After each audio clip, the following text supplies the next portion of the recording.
ಇದೀಗ ಪ್ರಸ್ತಾವನೆಯನ್ನು ನಿರ್ವಹಿಸಬೇಕು ಅನ್ನೋದಾಗಿ ಶ್ರೀಯುತ ಡಾಕ್ಟರ್ ಟಿ.ಎನ್. ಪ್ರಭಾಕರ್ ಅವರನ್ನು ಕೇಳಿಕೊಳ್ತಾ ಇದ್ದೇವೆ. ಓಂ ರಚಸ್ಸಾಮಾನಿಯಜೋಗುಂಷಿ ಸಾಹಿ ಶ್ರೀರಮೃತಾ ಸತಾಂ. ಪರಮ ಪೂಜನೀಯರಾದಂತಹ ವೇದಾಧ್ಯಯನದಲ್ಲೂ ವೇದಾಂತದ ಅಧ್ಯಯನದಲ್ಲೂ ಸ್ವತಃ ಇವೆರಡನ್ನೂ ಕೂಡ ತಮ್ಮ ಜೀವನದಲ್ಲಿ ಸಾರ್ಥಕ್ಯಗೊಳಿಸಿರುವಂತಹ ಅನುಷ್ಠಾನವನ್ನು ಹೊಂದಿರುವಂತಹ ಪರಮ ಪೂಜನೀಯರಾದಂತಹ ಶ್ರೀ ಶ್ರೀ ಅಕ್ಷರಾನಂದೇಂದ್ರ ಸರಸ್ವತಿ ಸ್ವಾಮಿಗಳವರ ಪದತಳದಲ್ಲಿ ನನ್ನ ಪ್ರಣಾಮಗಳು. ವೇದಿಕೆಯನ್ನು ಅಲಂಕರಿಸಿರುವ ವಿದ್ವಾಂಸರೇ, ವೇದಿಕೆಯ ಮುಂಭಾಗದಲ್ಲಿರುವಂತಹ ಜಿಜ್ಞಾಸು ಬಂಧುಗಳೇ, ಈ ದಿವಸ ಧಾರ್ಮಿಕ ಚಿಂತನ ಬಳಗದಿಂದ ತುಂಬ ವಿಶಿಷ್ಟವಾದಂತಹ ಕಾರ್ಯಕ್ರಮ ನಡೀತಾ ಇದೆ. ಪ್ರಾಯಶಃ ಇಲ್ಲಿ ಬಂದಿರುವಂಥವ್ರು ಯಾರಿದ್ದಾರೋ ನಿಮಗೆ ಇದೇನು ಹೊಸ್ತು ಅನ್ನಿಸ್ತಾ ಇಲ್ಲ. ಏಕೆಂದರೆ ನನಗೆ ಗೊತ್ತಿರೋ ಹಾಗೆ ಕಳೆದ 8-10 ವರ್ಷಗಳಿಂದ ಪುಷ್ಯಮಾಸ ಅಂತ ಏನಿದೆಯೋ, ಆ ಪುಷ್ಯಮಾಸ ಅನ್ನೋದು ಪುಷ್ಯ ನಕ್ಷತ್ರ ಹಾಗೆ ಪುಷ್ಯದ ರತ್ನ ಏನಿದೆಯೋ ಆ ರತ್ನಕ್ಕೆ ಸಮಾನವಾಗಿ ಆಗಬೇಕು ಅನ್ನೋ ದೃಷ್ಟಿಯಿಂದ ಆದಿಮ ದಿನದಲ್ಲೇ ಇಂತಹ ವಿಶೇಷವಾದಂತಹ ಚಿಂತನೆಯ ಪ್ರೇರಣೆಯ ಅವಕಾಶವನ್ನು ಈ ಬಳಗ ನಮಗೆಲ್ಲರಿಗೂ ಕೂಡ ನೀಡ್ತಾ ಇದೆ. ಹಾಗಾಗಿ ಮೊದಲನೇದಾಗಿ ಈ ಬಳಗದ ಎಲ್ಲ ಬಂಧುಗಳಿಗೆ, ವಿಶೇಷವಾಗಿ ಈ ಪ್ರಸನ್ನ ಕಲ್ಯಾಣ ಮಂಟಪದ ವ್ಯವಸ್ಥಾಪಕರಿಗೆ ಹಾಗೂ ಎಲ್ಲ ಸದಸ್ಯರಿಗೆ, ವಿಶೇಷವಾಗಿ ಮಾನ್ಯ ಅಡಿಗರಿಗೆ, ಇವರೆಲ್ಲರಿಗೂ ಕೂಡ ನಾನು ಮೊದಲನೇದಾಗಿ ಕೃತಜ್ಞತೆಗಳನ್ನ ಸಲ್ಲಿಸ್ತೇನೆ. ಇನ್ನು ಈ ದಿವಸ ಆಯ್ಕೆ ಮಾಡಿಕೊಳ್ಳಲಾಗಿರುವಂತಹ ವಿಷಯ ಅಂದರೆ ವೇದಗಳಲ್ಲಿ ರಾಷ್ಟ್ರೀಯತೆ ಅನ್ನೋದು ಒಂದು ವಿಷಯ, ಯಜ್ಞೋಪವೀತ ಮತ್ತೊಂದು, ಮಾಸಗಳ ಮಾಹಾತ್ಮ್ಯೆ ಅನ್ನೋದು ಇನ್ನೊಂದು, ಹಾಗೆ ಪುಣ್ಯಾಹ ವಾಚನ, ಪಂಚಗವ್ಯ ಇವುಗಳ ಬಗ್ಗೆ, ಇಷ್ಟು ವಿಷಯಗಳ ಬಗ್ಗೆ ಒಂದು, ಹಾಗೆ ಆದಿಶಂಕರಾಚಾರ್ಯರು ಇಡೀ ಭಾರತ ವರ್ಷಕ್ಕೆ ಕೊಟ್ಟಂತಹ ಒಂದು ವಿಶೇಷವಾದಂತಹ ಪೂಜಾ ಪದ್ಧತಿ, ಯಾವುದನ್ನು ಪಂಚಾಯತನ ಪೂಜಾ ಅಂತ ಕರಿತೇವೋ ಅದಕ್ಕೆ ಸಂಬಂಧಪಟ್ಟಂತಹ ಸ್ತೋತ್ರಗಳು, ಇವಕ್ಕೆ ಸಂಬಂಧಪಟ್ಟಂಗೆ ಒಂದಿಷ್ಟು ಚಿಂತನೆ ಇಲ್ಲಿ ನಡೀತಾ ಇದೆ. ಮೊದಲನೇದಾಗಿ ವೇದಗಳಲ್ಲಿ ರಾಷ್ಟ್ರೀಯತೆ ಅನ್ನುವಂತಹ ವಿಷಯ ತುಂಬ ಜನಕ್ಕೆ ಈ ಶೀರ್ಷಿಕೆಯನ್ನು ಕೇಳಿದ ಕೂಡಲೇ ವೇದಗಳಲ್ಲಿ ಏನು ರಾಷ್ಟ್ರೀಯತೆ ಇರುತ್ತೆ, ವೇದಗಳಲ್ಲಿ ಒಂದಿಷ್ಟು ಮಂತ್ರವನ್ನು ಹೇಳ್ತಾರಪ್ಪ, ಸ್ವಲ್ಪ ನಮಗೆ ಶ್ರದ್ಧೆ ಇದ್ದರೆ ಕೇಳಲಿಕ್ಕೆ ತುಂಬ ಹಿತವಾಗಿರುತ್ತೆ, ಚೆನ್ನಾಗಿರುತ್ತೆ. ಅದು ಬೆಳಗಿನ ಸಂಜೆವರೆಗೂ ಹೇಳ್ತಾನೆ ಇರ್ತಾರೆ ಅವರು ವೇದಗನ್ಪಾಟಿಗಳು. ನಾವೊಂದು ಗಂಟೆ ಕೇಳ್ಬೋದನೋ, ಇನ್ನೊಬ್ಬರು 1.5 ಗಂಟೆ ಕೇಳ್ಬೋದನೋ, ಅಲ್ಲಿಗೆ ತುಂಬ ಜನದಕ್ಕೆ ನಿಂತು ಹೋಗ್ಬಿಡುತ್ತೆ. ಇನ್ನೊಂದು ರೀತಿಯಲ್ಲಿ ಹೋದರೆ ಹೋಮಗಳಲ್ಲಿ ಸ್ವಾಹ ಸಮರ್ಪಣೆಯನ್ನು ಮಾಡ್ತಾರೆ, ಹೋಮಗಳಲ್ಲಿ ಅದನ್ನು ಬಳಸ್ತಾರೆ. ಇವೆಲ್ಲವೂ ಸತ್ಯ ಸಂಗತಿನೇ. ವೇದ ಮಂತ್ರಗಳನ್ನು ಕೇಳ್ತಾ ಇತ್ತು ಅಂದರೆ ತುಂಬ ಹಿತವಾಗಿರುತ್ತೆ. ಶ್ರದ್ಧೆಯಿಂದ ಕೂತ್ಕೊಂಡು ತದೇಕ ಚಿತ್ರ ಕೇಳಬೇಕು. ಶ್ರುತಂ ಹರತಿ ಪಾಪಾನೇ ಅಂದ್ಬಿಟ್ಟು, ಇಲ್ಲಪ್ಪ ನಾನು ವೇದ ಓದಲಿಲ್ಲ, ವೇದವನ್ನು ಓದ್ದೋರು ಯಾರಿದ್ದಾರೋ ಅವ್ರಿಗೆ ಕೇಳಿದ್ರೆ ಅವ್ರಿಗೆ ಅರ್ಥವೂ ಗೊತ್ತಿರಲ್ಲ ಅಂತೆಲ್ಲ ಇದ್ರೂ ಕೇಳ್ತಾ ಇದ್ರೆ ಸಾಕು, ಅದು ಪಾಪಗಳನ್ನು ನಾಶ ಮಾಡುತ್ತೆ ಅನ್ನುವಂತಹ ಶ್ರದ್ಧೆಯ ಚಿಂತನೆ ಮತ್ತು ಅನುಷ್ಠಾನ ನಮ್ಮಲ್ಲಿ ಇದೆ. ಇದು ಒಳ್ಳೆಯದೇನೆ. ಶ್ರವಣವನ್ನು ಮಾಡಬೇಕು. ಮೊದಲನೇದಾಗಿ ಮಾಡಬೇಕಾದ್ದೇನೆ ಶ್ರವಣ. ಹೋಮ ಪೂಜೆ ಇತ್ಯಾದಿಗಳಿಗೆ ವೇದ ಮಂತ್ರಗಳನ್ನು ಬಳಸುವಂತಹ ರೀತಿಯಲ್ಲಿ ನಮ್ಮ ಏನು ದೇಶ ಇದೆಯೋ, ನಮ್ಮ ರಾಷ್ಟ್ರ ಅಂತ ಕರಿತೀವಲ್ಲ, ಅದಕ್ಕೆ ಸಂಬಂಧಪಟ್ಟಂಗೆ ಚಿಂತನೆ ಇದೆಯಾ ವೇದಗಳಲ್ಲಿ ಅಂದರೆ ಖಂಡಿತ ಇದೆ. ಯಾಕೆಂದರೆ ವೇದಗಳನ್ನು ನಾವು ಹೇಳ್ತೀವಿ ವೇದಾಹ ಸರ್ವಹಿತಾರ್ಥಾಯ, ಎಲ್ಲರ ಹಿತಕ್ಕೋಸ್ಕರೂ ಇದೇ ವೇದಗಳು ಅಂತ ಅಂದಮೇಲೆ ಆ ವೇದಗಳಲ್ಲಿ ನಮ್ಮ ರಾಷ್ಟ್ರದ ಬಗ್ಗೆ ಚಿಂತನೆ ಖಂಡಿತವಾಗಿಯೂ ಇರುತ್ತೆ. ಆ ಚಿಂತನೆಗೆ ಸಂಬಂಧಪಟ್ಟಂಗೆ ಅಶ್ವಮೇಧ ಯಾಗ ಇರ್ಬೋದು, ರಾಜಸೂಯ ಯಾಗ ಇರ್ಬೋದು, ವಾಜಪೇಯ ಯಾಗ ಇರ್ಬೋದು, ಇಲ್ಲಿ ಬರುವಂತಹ ಎಷ್ಟೆಷ್ಟು ವಿಷಯಗಳಿದೆ ಅನ್ನೋದನ್ನು ಕೇಳ್ದಂಗೆ ನಮಗೆ ರೋಮಾಂಚನ ಆಗುತ್ತೆ. ಓಹೋ, ಇಂತಹ ಜ್ಞಾನದ ಶ್ರೇಷ್ಠ ಭಂಡಾರ ವೇದ ಅಂತ ನಮ್ಗೆ ಗೊತ್ತೇ ಇರಲಿಲ್ವಲ್ಲ ಅಂದ್ಬಿಟ್ಟು. ಇತ್ತೀಚಿನ ವರ್ಷಗಳಲ್ಲಿ ಈ ವೇದಗಳನ್ನು ಹಳಿಯುವಂಥದ್ದು, ಅತ್ಯಂತ ಹಗುರವಾಗಿ ಕೇವಲವಾಗಿ ಮಾತನಾಡುವಂಥದ್ದು ಅದು ನಡೀತಾ ಇದೆ. ನಮ್ಮ ಮಕ್ಕಳು ಏನು ನಮ್ಮ ಮನೇಲಿ ಬೆಳೀತಾ ಇದ್ದಾರೋ, ಮಕ್ಕಳು ಮೊಮ್ಮಕ್ಕಳು, ಅವರು ಅಂತಹ ಸಂಗತಿಗಳನ್ನೇ ಕೇಳಿಸ್ಕೊಳ್ತಾ ಇರ್ತಾರೆ. ಯಾಕೆಂದರೆ ಬೇರೆ ಬೇರೆ ವಿಷಯ ಬರ್ತಾ ಇರತ್ತೆ. ಹಾಗೆ ವಾರ್ತಾಪತ್ರಿಕೆಗಳನ್ನ ದಿನನಿತ್ಯ ತೆಗಿಬೇಕಲ್ಲ, ಓದಬೇಕಲ್ಲ, ತೆಗಿತಾ ಇದ್ದಂಗೆ ಇಂಥದ್ದೇ ವಿಷಯಗಳು ಬರ್ತಾ ಇರತ್ತೆ. ಇಂತಹ ಪರ್ವಕಾಲದಲ್ಲಿ ವೇದಗಳು ಯಾವ ಸಂದೇಶವನ್ನು ಕೊಡ್ತಾ ಇವೆ ಎನ್ನುವಂತಹ ವಿಷಯವನ್ನು ಎಲ್ಲೆಡೆ ಪ್ರಚುರ ಮಾಡಬೇಕಾದದ್ದು ತುಂಬ ಅವಶ್ಯಕತೆ ಇದೆ.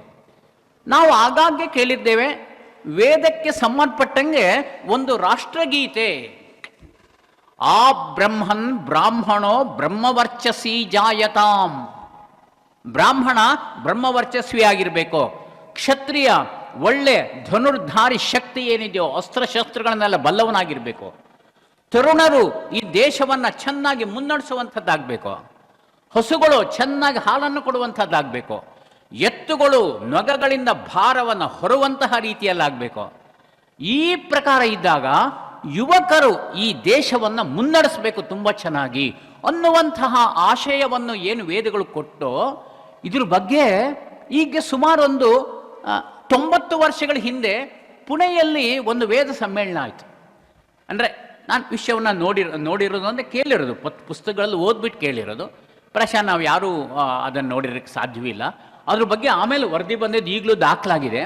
ಅಲ್ಲಿ ಪ್ರಮುಖರಾಗಿದ್ದಂತಹ ಸಾತ್ವಲೇಕರ್ ಅನ್ನುವಂತಹ ವಿದ್ವಾಂಸರು ಘೋಷಣೆ ಮಾಡಿದ್ರಂತೆ, ನಮ್ಮ ದೇಶದ ವೈದಿಕ ರಾಷ್ಟ್ರಗೀತೆಯಾಗಿ ಇದಾಗಬೇಕು. ಯಾಕೆ? ಎಲ್ಲ ಕಡೆಯಲ್ಲಿ ಗಿಡ ಮರಗಳು ಚೆನ್ನಾಗಿ ಬೆಳೀಲಿ, ಚೆನ್ನಾಗಿ ಮಳೆಯಾಗಲಿ, ನಮ್ಮ ಯೋಗಕ್ಷೇಮ ಚೆನ್ನಾಗಿ ನಿರ್ವಹಣೆ ಆಗಲಿ ಎನ್ನುವಂತಹ ವೇದಗಳಲ್ಲಿ ರಾಷ್ಟ್ರದ ಜೀವನದ ಬಗ್ಗೆ ತಿಳಿಸಿರುವಂಥದ್ದು ಇದೆಯಲ್ಲ, ಅದು ವೈದಿಕ ರಾಷ್ಟ್ರಗೀತೆ ಅನ್ನುವಂತಹ ವಿಷಯವನ್ನು ನಾವು ಅವತ್ತು ಅವರು ಹೇಳಿದ್ದನ್ನು ಗಮನಿಸಬೇಕು, ಆ ಥರದ್ದಾಗಬೇಕು. ಹಾಗಾಗಿ ವೇದಗಳು ಏನಿದೆಯೋ ಅದು ಭೂಮಿಯ ಪರಿಸರದ ಬಗ್ಗೆ, ಮಾನವನ ಬದುಕಿನ ಬಗ್ಗೆ, ಆಕಾಶದ ನಿಗೂಢತೆ, ಆತ್ಮದ ಸ್ವರೂಪ, ನಮ್ಮ ಭವದ ಸಂಭ್ರಮ, ಜೀವನದ ಸಂಘರ್ಷ, ಮೋಕ್ಷದ ಹರ್ಷ, ಇವೆಲ್ಲವನ್ನು ಕೂಡ ವೇದಗಳು ನಮಗೆ ತಿಳಿಸ್ಕೊಡ್ತಾ ಇರುತ್ತೆ. ಅಪೌರುಷೇಯವಾದಂತಹ ವೇದಗಳು ಪುರುಷ ಸಮುದಾಯ ಏನಿದೆಯೋ ಅಥವಾ ಮಾನವ ಸಮುದಾಯ, ಇದಕ್ಕೆ ಸಂಬಂಧಪಟ್ಟಂತಹ ಐಹಿಕ ಆಮುಷ್ಮಿಕ ಎರಡನ್ನೂ ಕುರಿತಂತೆ ನಿಶ್ರೇಯಸ ಅಂತ ಏನು ಕರಿತೇವೋ ಅಂತಹ ನಿಶ್ರೇಯಸವನ್ನು ಕೂಡ ಕೊಡುವಂತಹ ವೇದಗಳು, ಇದರಲ್ಲಿ ರಾಷ್ಟ್ರದ ಚಿಂತನೆ ಅನ್ನೋದು ತುಂಬ ಚೆನ್ನಾಗಿ ಬಂದಿದೆ ಅನ್ನುವಂಥ ವಿಷಯವನ್ನು ನಾವು ಗಮನಿಸಬೇಕು. ಪರಮಪೂಜ್ಯ ಸ್ವಾಮಿಗಳವರು ಇದ್ರ ಬಗ್ಗೆ ತುಂಬ ಚೆನ್ನಾಗಿರುವಂತಹ ವಿಶ್ಲೇಷಣೆ, ಹಾಗೆ ಜನರ ಜೊತೆಲಿ ಸಂವಾದ. ಮತ್ತೂರಿನಲ್ಲಿ ನಾನು ಅನೇಕ ಸರ್ತಿ ಹೋದಾಗ ಅವರನ್ನು ನೋಡಿದ್ದು, ಜನರ ಜೊತೆಯಲ್ಲಿ ಸಂವಾದವನ್ನು ನಡೆಸ್ತಾ ಅವರಲ್ಲಿ ಇರಬಹುದಾದಂತಹ ಸಂಶಯಗಳು ಏನಿದೆಯೋ ಅದನ್ನು ಕೇಳಿಕೊಂಡು ಅಥವಾ ತಾವೇ ಎತ್ತಿ ಪರಿಹಾರವನ್ನು ಕೊಡ್ತಾ ಹೋಗುವಂಥದ್ದು. ಆ ಪ್ರಕಾರದ ವಿಶೇಷತೆಯಲ್ಲಿ ಪೂಜ್ಯರು ತುಂಬ ಅಗ್ರಮಾನ್ಯರಾಗಿದ್ದಾರೆ. ಅಂಥವರು ಈ ವೇದಗಳ ಬಗ್ಗೆ ತಿಳಿಸ್ಲಿಕ್ಕೆ ಆಗಮಿಸಿರುವಂಥದ್ದು ನಮ್ಮೆಲ್ಲರ ಸೌಭಾಗ್ಯವೇ ಆಗಿದೆ. ಹಾಗೆ ಅವರು ಇನ್ನೂ ಒಂದು ವಿಷಯವನ್ನು ತಿಳಿಸ್ಲಿಕ್ಕಿದ್ದಾರೆ, ಯಜ್ಞೋಪವೀತಕ್ಕೆ ಸಂಬಂಧಪಟ್ಟಂತೆ ಇರುವಂಥ ವಿಷಯ. ಯಜ್ಞೋಪವೀತ ಅಂದ ಕೂಡಲೇ ನಾವೆಲ್ಲ ಸಾಮಾನ್ಯವಾಗಿ ಜನಿವಾರ ಅಂತ ಹೇಳ್ತೇವೆ, ಚಿಂತೆ ಇಲ್ಲ. ಜನಿಂ ವಾರಯತಿ ಇತಿ ಜನಿವಾರ ಅಂತ ಸಂಸ್ಕೃತಲ್ಲೂ ಅದನ್ನು ವ್ಯಾಖ್ಯಾನ ಮಾಡ್ಬೋದು ಅಂತ ಹೇಳ್ತಾರೆ. ಮುಖ್ಯವಾಗಿರುವಂಥದ್ದು ಯಜ್ಞಕ್ಕೆ ಅದು ಉಪವೀತವಾಗಿ ಇರುತ್ತೆ. ಹಾಗಾಗಿ ನಮ್ಮ ಜೀವನವೇ ದೊಡ್ಡದಾದಂಥ ಯಜ್ಞ ಅಂತ ಇಟ್ಕೊಂಡು ಈ ಜೀವನವೇ ಯಜ್ಞ ಆಗಿರಬೇಕಾದ್ರೆ ಆ ಯಜ್ಞಕ್ಕೆ ಉಪವೀತವಾಗಿರುತ್ತೆ. ಅದಕ್ಕೆ ಬ್ರಹ್ಮಸೂತ್ರ ಅಂತ ಕರೀತಾರೆ, ಅದಕ್ಕೇನೆ ಜನಿವಾರ ಅಂತ ಕರೆಯುವಂಥದ್ದು. 96 ತತ್ವಗಳು, ಷಣ್ಣವತಿ ತತ್ವಗಳನ್ನು ಕೂಡಿಸ್ಕೊಂಡು ಆ ಯಜ್ಞೋಪವೀತವನ್ನು ಮಾಡಲಾಗಿದೆಯಂತ. ಯಜ್ಞೋಪವೀತವನ್ನು ಮಾಡಬೇಕಾದ್ರೆ, ತಯಾರಿ ಮಾಡಬೇಕಾದ್ರೆ ಇಂತಿಂತಹ ಮಂತ್ರವನ್ನು ಹೇಳಿ ತ್ರಿವೃತ್ಕರಣ ಅಂತ ಬರುತ್ತೆ, ಅದನ್ನು ನೋಡಿ ಮಾಡಿ ಅದು ಯಜ್ಞೋಪವೀತ ಅಂತ ತಯಾರಿ ಆಗತ್ತೆ. ಹಾಗೆ ಧಾರ್ಮಿಕವಾಗಿ ಅತ್ಯಂತ ಶ್ರದ್ಧೆಯಿಂದ ಹತ್ತಿಯ ನೂಲಿನನ್ನು ಚೆನ್ನಾದ ರೀತಿಯಲ್ಲಿ ಹದ ಮಾಡಿ ಆ ತಕಲಿಯಿಂದ ಮಾಡುವಂಥದ್ದು ಇದೆಯಲ್ಲ, ಅಂತಹ ಯಜ್ಞೋಪವೀತ ನಮ್ಮ ತ್ರೈವರ್ಣಿಕರಿಗೂ ಕೂಡ ಅತ್ಯಂತ ಕರ್ತವ್ಯವನ್ನು ತಿಳಿಸುವಂತಹ ಭೂಷಣ. ಅದು ಭೂಷಣವೂ ಹೌದು, ಕರ್ತವ್ಯವನ್ನು ತಿಳಿಸುತ್ತೆ. ಆ ಯಜ್ಞೋಪವೀತನ ಯಾವ ಮಾಸದಲ್ಲಿ ಮಾಡಬೇಕು, ಯಾವ್ಯಾವ ಥರ ಅದನ್ನು ಧಾರಣೆಯನ್ನು ಮಾಡಿಕೊಳ್ಬೇಕು. ಯಜ್ಞೋಪವೀತಿ ಅಂತ ಕರೀತಾರೆ, ಉಪವೀತಿ, ಪ್ರಾಚೀನ ವೀತಂ ಅಂತ ಕರೀತೇವೆ, ನಿವೀತಿ ಅಂತ ಕರೀತೇವೆ, ಇಂತಹ ಸೂತ್ರಗಳನ್ನು ತಿಳ್ಕೊಂಡಾಗ ಆಗ ನನ್ನ ಎಡಬಲಗಳಲ್ಲಿ ದೇವತೆಗಳಿದ್ದಾರೆ, ಪಿತೃಗಳಿದ್ದಾರೆ ಅನ್ನುವಂಥ ವಿಷಯವನ್ನು ಚೆನ್ನಾಗಿ ತಿಳಿಸ್ಕೊಡುವಂಥದ್ದು ಈ ಯಜ್ಞೋಪವೀತ ತತ್ವ. ಆ ಯಜ್ಞೋಪವೀತ ತತ್ವಕ್ಕೆ ಸಂಬಂಧಪಟ್ಟಂಗೆ ಕೂಡ ಸ್ವಾಮಿಗಳವರು ನಮ್ಮನ್ನು ಅನುಗ್ರಹಿಸಲಿಕ್ಕಿದ್ದಾರೆ. ಇದು ಅತ್ಯಂತ ಶ್ರೇಷ್ಠವಾದದ್ದು ಅಂತ ನಾನು ಭಾವನೆಯನ್ನು ಮಾಡಿದ್ದೇನೆ. ಮುಂದೆ ಇರುವಂಥದ್ದು ಪುಣ್ಯಾಹ ಹಾಗೂ ಪಂಚಗವ್ಯ ಪ್ರಾಶನ. ನಮ್ಮ ಮನೆಗಳಲ್ಲಿ ಕಲಾಪ ನಡೆದಾಗ ಪುಣ್ಯಾಹ ನಡೆಯುತ್ತೆ. ಸ್ವಲ್ಪ ವಿಶೇಷ ಸಂದರ್ಭ ಇದ್ದಾಗ ಪಂಚಗವ್ಯ ನಡೆಯುತ್ತೆ. ಶಾಸ್ತ್ರಗಳು ಹೇಳ್ತವೆ, ವಿಶೇಷ ಪರ್ವ ದಿನಗಳು ಅಥವಾ ಉತ್ಸವ ಇದ್ದಾಗ ಮಾತ್ರ ಪಂಚಗವ್ಯ ಅಲ್ಲ. ಪಂಚಗವ್ಯ ಅನ್ನೋದು ದೇಹದ ಶುದ್ಧಿಗೋಸ್ಕರ ಇರುವಂಥದ್ದು. ಆ ಶುದ್ಧಿಗೋಸ್ಕರವಾಗಿ ಬೇರೆ ಬೇರೆ ಬೇರೆ ಬೇರೆ ಸಂದರ್ಭಗಳಲ್ಲೂ ಕೂಡ ಪಂಚಗವ್ಯದ ಪ್ರಾಶನ ನಡಿಬೇಕು. ಯತ್ವಗಸ್ತಿ ಕೃತಂ ಪಾಪಂ ದೇಹೇ ತಿಷ್ಠತಿ ಮಾಮಕೆ ಪ್ರಾಶನಾತ್ ಪಂಚಗವ್ಯಸ್ಯ ದಹತಿ ಅಗ್ನಿರಿವ ಇಂಧನಂ. ಅಗ್ನಿ ಹೇಗೆ ಕಟ್ಟಿಗೆಯನ್ನು ನಾಶ ಮಾಡುತ್ತೋ ಹಾಗೆ ನಮ್ಮ ದೇಹ ಮನಸ್ಸುಗಳಿಗೆ ಉಂಟಾದಂತಹ ವಿವಿಧವಾದ ಪಾಪಗಳು ಏನಿದೆಯೋ ಆ ಪಾಪಗಳೆಲ್ಲ ಕೂಡ ಈ ಪಂಚಗವ್ಯದಿಂದ ನಾಶ ಆಗತ್ತೆ.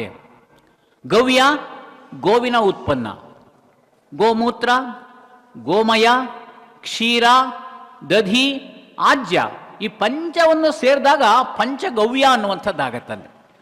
ಗೋವನ್ನು ನಮ್ಮ ಶಾಸ್ತ್ರಗಳಲ್ಲಿ ಕೇವಲ 4 ಕಾಲುಗಳ ಪ್ರಾಣಿ ಅನ್ನೋ ತರಹ ಭಾವಿಸಿಲ್ಲ. ಬೇರೆ ಪ್ರಾಣಿಗಳು ಹೆಂಗಿದೆಯೋ ಅದ್ರ ಥರನೇ ಇದುವೆ ಅನ್ನೋ ತರಹ ಭಾವಿಸಿಲ್ಲ.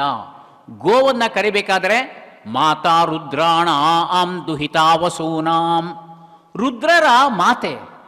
ವಸುಗಳಿದ್ದಾರಲ್ಲ, ವಸುದೇವತೆಗಳು, ದುಹಿತ ಆ ವಸುದೇವತೆಗಳ ಮಗಳಾಗಿದ್ದಾಳೆ. ಇವಳನ್ನ ಅಗ್ನಿಯ ಅಂತ ಕರೀತಾರೆ. ಅಗ್ನಿಯ ಅಂದರೆ ಕೊಲ್ಲಬಾರದ್ದು, ಕೊಲ್ಲಬಾರದಾದಂತಹ ಪ್ರಾಣಿ ಅಂತ ಯಾವ್ದಾದ್ರು ಇತ್ತು ಅಂದರೆ ಅದು ಗೋವು ಅನ್ನೋದು ವೇದಗಳ ವಿಶೇಷವಾದಂತಹ ಆದೇಶ ಇದೆ. ಇದನ್ನು ನಮ್ಮ ದೇಶ ಮೊದಲಿಂದನೂ ಕೂಡ ಮಾನ್ಯ ಮಾಡಿತ್ತು. ರಾಜರೆಲ್ಲರೂ ಕೂಡ ಮಾನ್ಯ ಮಾಡಿದರು. ಪ್ರಜಾತಂತ್ರ, ಪ್ರಜಾಸ್ವಾತ್ಯದಲ್ಲಿ ಅದು ಬೇರೆ ಬೇರೆ ಥರ ಆಗಿದೆ ಅನ್ನೋದು ಬೇರೆ ಥರದ ವಿಷಯ ಆಗಿದೆ. ಇಂತಹ ಪಂಚಗವ್ಯದ ಪ್ರಾಶನದಿಂದ ಎಷ್ಟೆಷ್ಟು ದೇಹಕ್ಕೆ ಪರಿಶುದ್ಧಿ ಆಗತ್ತೆ ಅನ್ನೋದನ್ನು ಶ್ರದ್ಧೆಯಿಂದ ಅದನ್ನು ಆಚರಿಸೋದು ಒಂದಾದರೆ, ಇವತ್ತಿನ ವಿಜ್ಞಾನಿಗಳ ಬಗ್ಗೆ ಸಂಶೋಧನೆಯನ್ನು ಮಾಡಿ ನಮ್ಮ ನಾಟಿ ಹಸುಗಳು ಅಂತ ಯಾವುದನ್ನು ನಾವು ಕರಿತೇವೋ, ಮೊದಲಿಂದ ಬಂದಿರುವಂತಹ ಮಲ್ನಾಡ್ ಗಿಡ್ಡ ಇತ್ಯಾದಿ, ಪುಂಗ್ನೂರು ತಳಿ ಇಂಥದ್ದೆಲ್ಲ, ಇದರ ಗೋಮೂತ್ರದಿಂದ ಎಷ್ಟು ರೋಗಗಳಿಗೆ ಪರಿಹಾರ ಆಗಿದೆ ಅಂತ ಹೇಳ್ತಾರೆ. ಹಾಗೆ ಗೋಮಯದಿಂದಲೂ ಆಗಿದೆ. ಅಂತಹ ಗೋವಿನ ಹಾಲು ಏನಿದೆಯೋ ಅದು ಎಲ್ಲ ವಯಸ್ಸಿನವ್ರಿಗೂ ಕೂಡ ಪರಿಪೂರ್ಣವಾದಂತಹ ಆಹಾರ ಅಂತ ನಾವು ಹೇಳ್ತೇವೆ. ಹಾಗಾಗಿ ಪಂಚಗವ್ಯ ಅಂತಂದು ಏನಿದೆಯೋ ಅದು ತುಂಬ ಶ್ರೇಷ್ಠವಾದದ್ದು. ಯಾವ್ಯಾವ ಮಂತ್ರದಿಂದಾಗಿ ಆ ಪಂಚಗವ್ಯವನ್ನು ನಾವು ಸಿದ್ಧಪಡಿಸಬೇಕು, ಗಾಯತ್ರಿ ಮಂತ್ರದಿಂದ ಆಲೋಡನೆಯನ್ನು ಮಾಡಬೇಕು, ಆಮೇಲೆ ಅದನ್ನು ಪಂಚಗವ್ಯವನ್ನು ಸ್ವೀಕಾರ ಮಾಡಬೇಕು ಓಂಕಾರದ ಮೂಲಕವಾಗಿ. ಹಾಗೆ ಪಂಚಗವ್ಯ ಅಂತೇನಿದೆಯೋ ಅದು ತುಂಬ ವಿಶೇಷವಾದಂತಹ ಸಂಗತಿ, ನಮಗೆಲ್ರಿಗೂ ಕೂಡ ತಿಳಿದಿರುವಂಥದ್ದು. ಅದರ ಬಗ್ಗೆ ಹೆಚ್ಚು ಬೆಳಕನ್ನು ಚೆಲ್ಲಿಕ್ಕಿದ್ದಾರೆ ಅವಧಾನಿಗಳು, ಸುಬ್ರಹ್ಮಣ್ಯ ಅವಧಾನಿಗಳವರು. ಹಾಗೆ ಪುಣ್ಯಾಹ ವಾಚನ. ಅಹಹ ಅಂದರೆ ಹಗಲು ಅಂತ ಅರ್ಥ, ಅಥವಾ ದಿನ ಅಂತ ಅರ್ಥ. ಸಪ್ತಾಹ ಅಂತ ನಾವು ಕರಿತೇವೆ, 7 ದಿನಗಳು ಸಪ್ತಾಹ. ಅಹಹ ಅಂದರೆ ದಿನ. ಈ ದಿನ ನಮಗೆ ಪುಣ್ಯಾಹ ಆಗಬೇಕು, ಪುಣ್ಯದ ದಿನ ಆಗಬೇಕಿದು. ಮಾಮೂಲಾಗಿ ಬೆಳಿಗ್ಗೆ ಸೂರ್ಯೋದಯ ಆಗ್ತಿದ್ದಂಗೆ ಅಥವಾ ಮುಂಚೆನೇ ನಮಗೆ ಆರಂಭ ಆಗತ್ತೆ ದಿನ, ಕ್ಯಾಲೆಂಡರ್ನಲ್ಲೂ ದಿನಾಂಕಗಳು ಈಗ ಬರ್ತಾ ಇರುತ್ತೆ, ಅಷ್ಟೇ ಲೆಕ್ಕ ಅಂತ ಅಲ್ಲ. ಪ್ರತಿಯೊಂದು ದಿನವೂ ಕೂಡ ಪುಣ್ಯಮಯವಾದಂತಹ ದಿನ ಆಗಬೇಕು ಅಂದರೆ ಅವಾಗ ಪುಣ್ಯಾಹ ಅನ್ನೋದು ನಡಿಬೇಕು. ಪುಣ್ಯಾಹ ಅನ್ನುವಂಥದ್ದು ಭೌತಿಕವಾದಂತಹ ಒಂದು ಕ್ರಿಯೆ ಆದರೆ ಮಾನಸಿಕವಾದಂತಹ ಒಂದು ಕ್ರಿಯೆಯೂ ಕೂಡ ಪುಣ್ಯಾಹ ಆಗಿರುತ್ತೆ. ಯಾವಾಗ ಪುಣ್ಯಾಹ ಆಗಿರುತ್ತೆ ಅಂತಂದರೆ ವೇದಗಳ ಮಂತ್ರ ಎಲ್ಲಿ ಕೇಳ್ತಾ ಇರುತ್ತೋ, ಸ್ತೋತ್ರಗಳು, ಭಜನೆಗಳು ಇತ್ಯಾದಿಗಳು ಎಲ್ಲಿ ನಡೀತಾ ಇರುತ್ತೋ, ಎಲ್ಲಿ ಉತ್ತಮವಾದಂತಹ ಧಾರ್ಮಿಕ ಗ್ರಂಥಗಳ ಪಠನ ಪಾಠನ ನಡೀತಾ ಇರುತ್ತೋ ಅಂತಹ ಸ್ಥಳವನ್ನು, ಅಂತಹ ದಿನವನ್ನು ಪುಣ್ಯಾಹ ಅಂತ ಕರೆದು ಅಂತಹ ಸ್ಥಳವನ್ನು ಪುಣ್ಯವಾದಂತಹ ಕ್ಷೇತ್ರ ಅಂತಾನೆ ಕರೀತಾರೆ.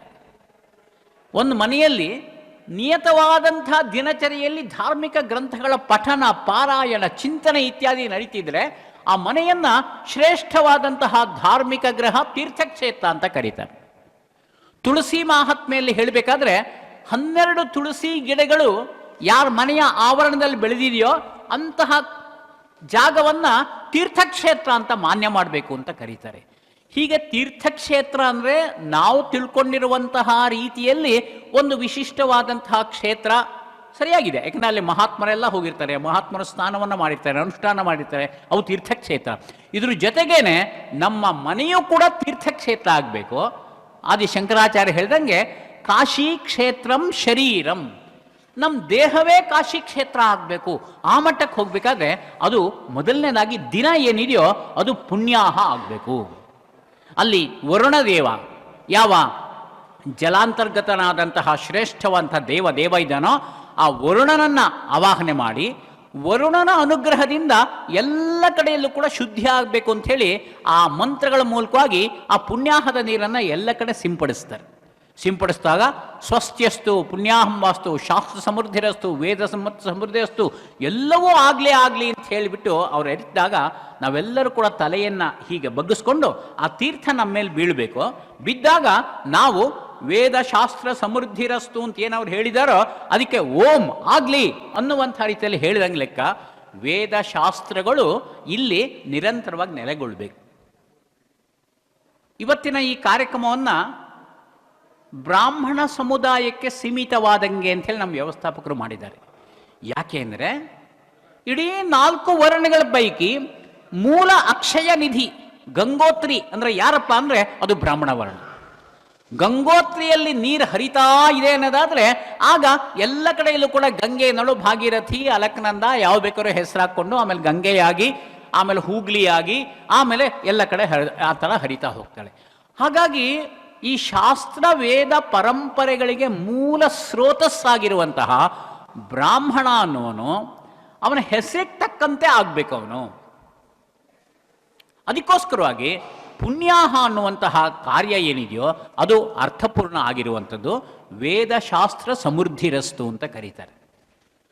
ಬುದ್ಧಿವಂತರ ಕಾಲ ಹೇಗೆ ಕಳೆಯತ್ತೆ ಅಂತ ಹೇಳಬೇಕಾದ್ರೆ ಪುಣ್ಯ ರೂಪದಲ್ಲಿ ಅದು ಕಳೆಯತ್ತಂತೆ. ಹೇಗೆ? ಪ್ರಾತಃ ದ್ಯೂತ ಪ್ರಸಂಗೇನ, ಮಧ್ಯಾಹ್ನೆ ಸ್ತ್ರೀ ಪ್ರಸಂಗತಃ, ಸಾಯಂ ಚೋರ ಪ್ರಸಂಗೇನ ಕಾಲೋ ಗಚ್ಚತಿ ಧೀಮತಾಂ. ಬುದ್ಧಿವಂತರ ಕಾಲ ಬೆಳಿಗ್ಗೆ ಜೂಜಾಡೋದ್ರಲ್ಲಿ ಕಳೆಯುತ್ತಂತೆ, ಮಧ್ಯಾಹ್ನ ಸ್ತ್ರೀಯರ ಪ್ರಸಂಗದ ಬಗ್ಗೆ ಕಳೆಯುತ್ತಂತೆ, ಸಾಯಂಕಾಲ ಕತ್ಲಾಗ್ತಿದ್ದಂಗೆ ಕಳ್ತನ ಹೇಗೆ ಮಾಡೋದು ಅಂತ ಕಳೆಯುತ್ತಂತೆ. ನಾವೆಲ್ಲರೂ ಕೂಡ ಆ ಥರ ಬುದ್ಧಿವಂತರಾಗಬೇಕು ನಾವು. ಅರೆ ಇದೇನಿದು ಸಂಸ್ಕೃತದ ಶ್ಲೋಕಗಳೇ ಹಾಗೆ, ಅನೇಕ ಶ್ಲೋಕಗಳು ಒಗಟಾಗಿರುತ್ತೆ.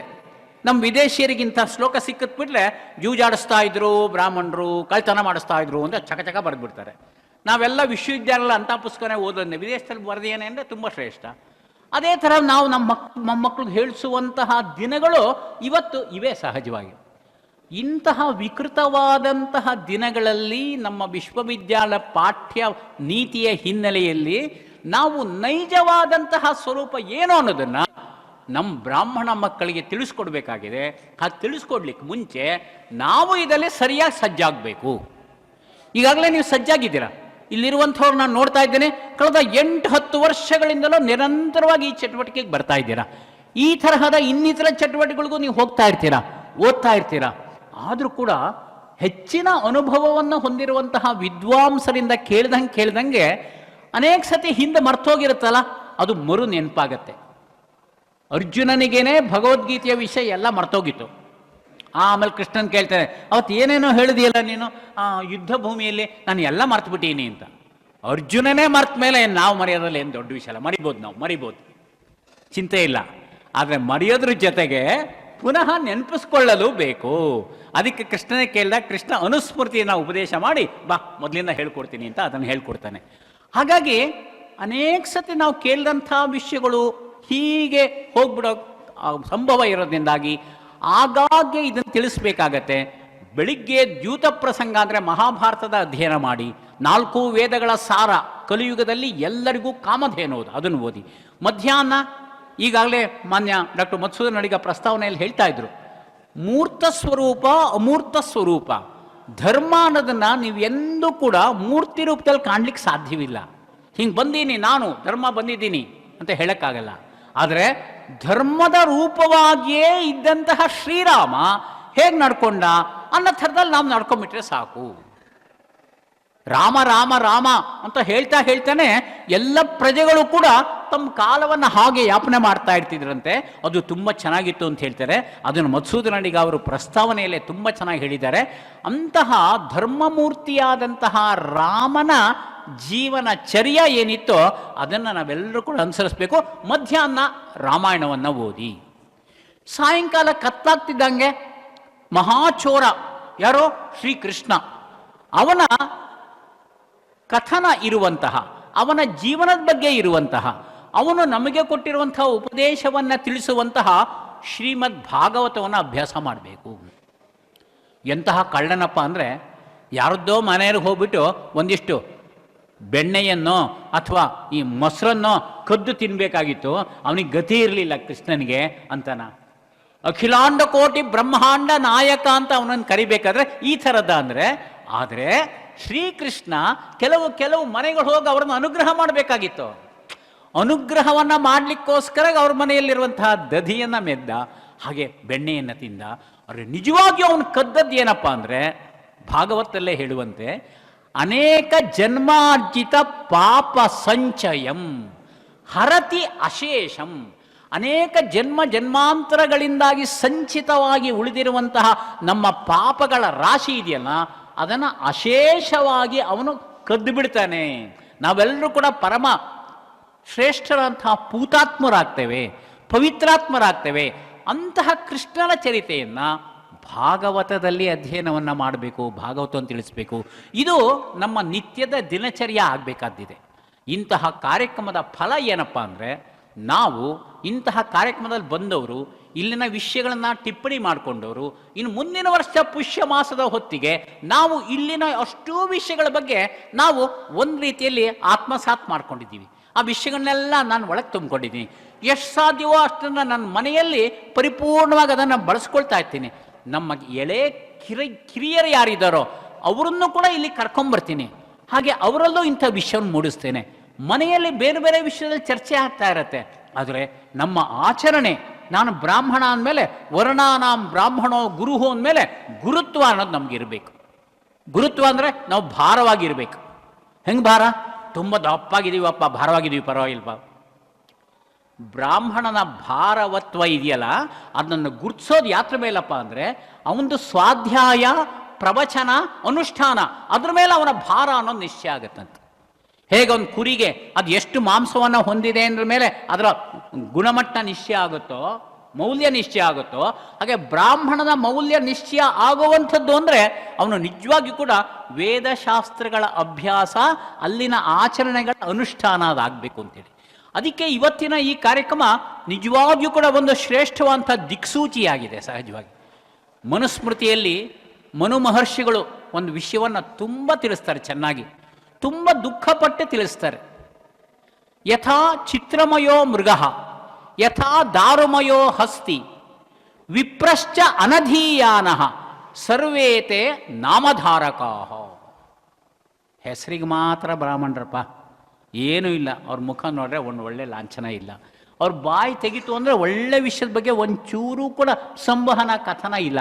ಯಾವುದೋ ಮಾಮೂಲ್ದು ಎಲ್ಲರೂ ಮಾತಾಡ್ದಂಗೆ ಮಾತಾಡ್ತಾ ಇದ್ದಾರೆ ಅನ್ನೋದಾದರೆ ಅಂತಹ ಬ್ರಾಹ್ಮಣರು ಕೇವಲ ಹೆಸರಿಗೆ ಮಾತ್ರ ಆಗಿರ್ತಾರೆ. ಹೇಗೆ ಅಂದರೆ ದಾರುಮಯೋ ಮೃಗ, ಮರದಲ್ಲಿ ಒಂದು ಶ್ರೇಷ್ಠವಾದಂಥ ಜಿಂಕೆಯನ್ನು ಮಾಡಿಟ್ಟಿತ್ತು ಅನ್ನೋದಾದರೆ, ಅಥವಾ ಹಸ್ತಿ ಆನೆಯನ್ನು ಮಾಡಿಟ್ಟಿತ್ತು ಅಂದರೆ ಯಾರು ಕೂಡ ಆನೆಗೆ ಹೆದರ್ಕೊಳ್ಳೋಕೆ ಹೋಗೋದಿಲ್ಲ. ಚಿತ್ರಮಯವಾದ ಮೃಗ, ನಾನೇನಾದ್ರು ಮುಡ್ತೀನಿ ಅದನ್ನ ಇಲ್ಲ, ಚಿತ್ರ ಅದು ಅಷ್ಟೇ. ಹೇಗೆ ದರ್ಪಣದಲ್ಲಿರುವಂತಹ ಒಂದು ವಿಷಯ ಆಗಿರುತ್ತೋ ಹಾಗಾಗಿರುತ್ತೆ.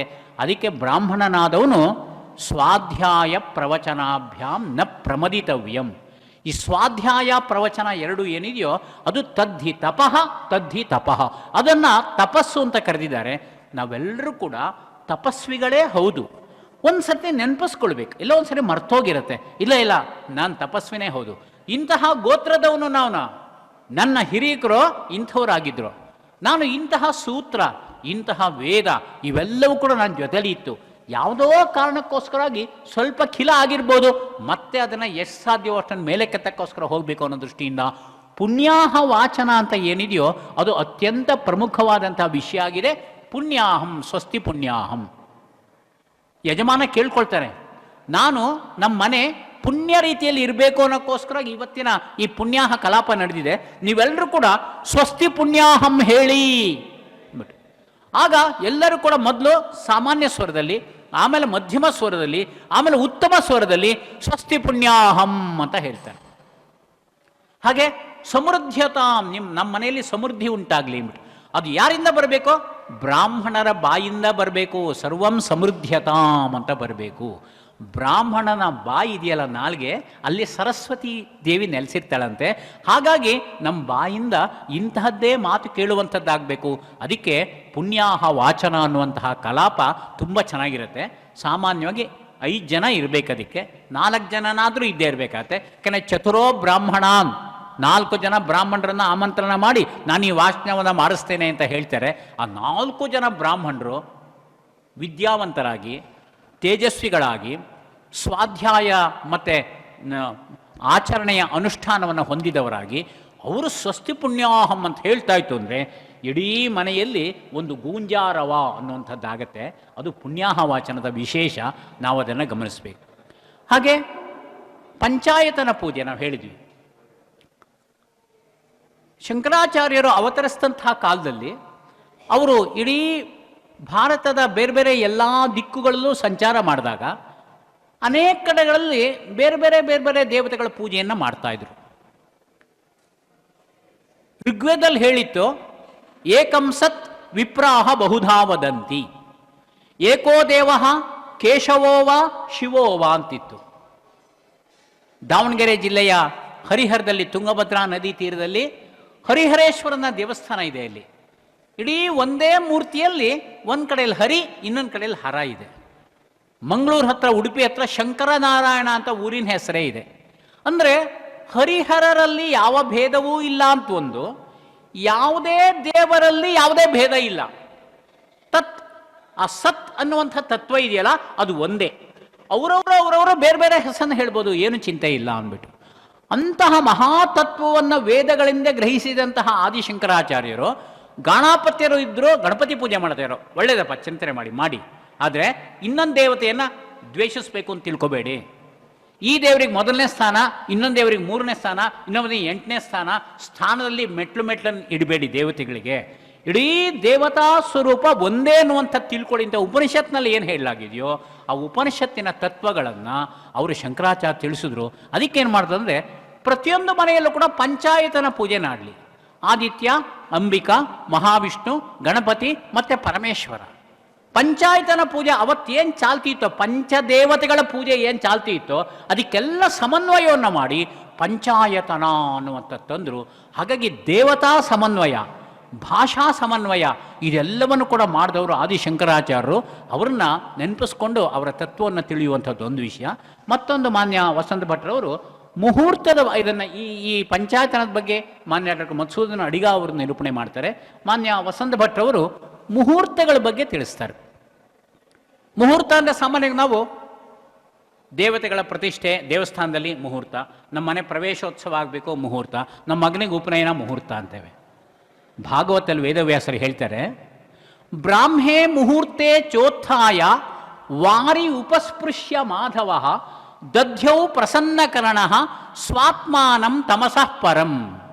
ಶ್ರೀಕೃಷ್ಣನ ದಿನಚರ್ಯ ಹೇಗಿತ್ತು ಅಂತ ಹೇಳ್ಬೇಕಾದ್ರೆ ಬ್ರಾಹ್ಮ ಮುಹೂರ್ತಲ್ಲಿ ಉತ್ತಿಷ್ಠ ಹೇಳ್ತಾ ಇದ್ದ. ಮುಹೂರ್ತ ಹೇಳ್ಬೇಕಾದ್ರೂ ಒಂದು ಮುಹೂರ್ತ ಇರುತ್ತೆ, ಹೊಸ ಬಟ್ಟೆ ತೊಟ್ಕೊಳ್ಳಿಕ್ಕೂ ಒಂದು ಮುಹೂರ್ತ ಇರುತ್ತೆ, ಮಲ್ಕೊಳ್ಳಿಕ್ಕೆ ಒಂದು ಮುಹೂರ್ತ ಇರುತ್ತೆ. ಇವೆಲ್ಲಕ್ಕೂ ಕೂಡ ಮುಹೂರ್ತ ಅನ್ನೋದು ತುಂಬ ವಿಶೇಷವಾದದ್ದು. ಹಾಗೆ ಬ್ರಾಹ್ಮ ಮುಹೂರ್ತದಲ್ಲಿ 4 ಗಂಟೆಗೆ ಎದ್ದು ಶ್ರೀಕೃಷ್ಣ ಪರಮಾತ್ಮ ಆಚಮನವನ್ನು ಮಾಡಿ ಧ್ಯಾನ ಮಾಡ್ತಾ ಇದ್ದಂತೆ ದಧ್ಯವು. ಅದರಿಂದ ಏನಾಗ್ತಾ ಇತ್ತು? ಪ್ರಸನ್ನಕರಣ, ಪ್ರಸನ್ನವಾದ ಇಂದ್ರಿಯಗಳು ಆಗ್ತಾ ಇತ್ತಂತೆ. ಯಾರನ್ನು ಧ್ಯಾನ ಮಾಡ್ತಾ ಇದ್ದ? ಈ ಅಂಧಕಾರದ ಆಚೆ ದಳದಲ್ಲಿರುವಂತಹ ಸಾತ್ವಿಕ ತತ್ವ ಏನಿದೆಯೋ ಆ ತತ್ವವನ್ನು ಅವನು ಧ್ಯಾನ ಮಾಡ್ತಾ ಕೂಳ್ತಾ ಇರ್ತಿದ್ದ. ನಮ್ಮ ದಿನಚರ್ಯೆ ಕೂಡ ಬ್ರಾಹ್ಮ ಮುಹೂರ್ತದಲ್ಲಿ ಆರಂಭ ಆಗಬೇಕು ಅನ್ನೋದು ವೇದವ್ಯಾಸರ ಆಶೆ ಆಗಿತ್ತು. ಹೀಗೆ ಅದ್ರ ಬಗ್ಗೆ ಅವ್ರು ತಿಳಿಸ್ಲಿಕ್ಕಿದ್ದಾರೆ. ಈ ಎಲ್ಲ ವಿಷಯಗಳು ಕೂಡ ತುಂಬ ಚೆನ್ನಾಗಿ ನಿಮಗೆ ಬರುತ್ತೆ. ಯಾಕೆಂದರೆ ಈ ಪುಷ್ಯ ಮಾಸದಲ್ಲಿ ನಮ್ಮ ಬುದ್ಧಿಗೆ ಒಂದು ಒಳ್ಳೆಯ ಆಹಾರ ಸಿಗಬೇಕು. ಇದು ಶೂನ್ಯ ಮಾಸ ಅಂತ ಆಗಬಾರ್ದು. ಇದು ನಿಜವಾಗಿಯೂ ಕೂಡ ಶೂನ್ಯ ಅಲ್ಲದಂತಹ ಪ್ರೇರೇಪಣೆ ಕೊಡುವಂಥ ಮಾಸ ಆಗಬೇಕು ಅಂಥೇಳಿ ಇವತ್ತಿನ ಈ ಕಲಾಪವನ್ನು ವ್ಯವಸ್ಥೆ ಮಾಡಿದ್ದಾರೆ. ಈ ದಿಕ್ಸೂಚಿ ವಿಚಾರಗಳನ್ನ ನಾನು ಇಲ್ಲಿಗೆ ತಿಳಿಸಿ ಮುಂದಿನ ಕಾರ್ಯಕ್ರಮಕ್ಕೆ ಅನುಕೂಲ ಮಾಡಿಕೊಡ್ತೇನೆ. ನಮಸ್ಕಾರ. ಈವರೆಗೆ ಇಂದು ನಡೆಯಲಿರುವಂತಹ ಎಲ್ಲ ವಿಚಾರಗಳ ಒಂದು ಪಥದರ್ಶನವನ್ನು ಮಾಡಿ ಪ್ರಸ್ತಾವನೆಯನ್ನು ನೀಡಿದಂತಹ ಶ್ರೀಯುತ ಡಾಕ್ಟರ್ ಟಿ.ಎನ್. ಪ್ರಭಾಕರ್ ಅವರಿಗೆ ನಿಮ್ಮೆಲ್ಲರ ಪರವಾಗಿ ಹೃತ್ಪೂರ್ವಕ ಅಭಿವಂದನೆಯನ್ನು ಸಮರ್ಪಿಸೋಣ.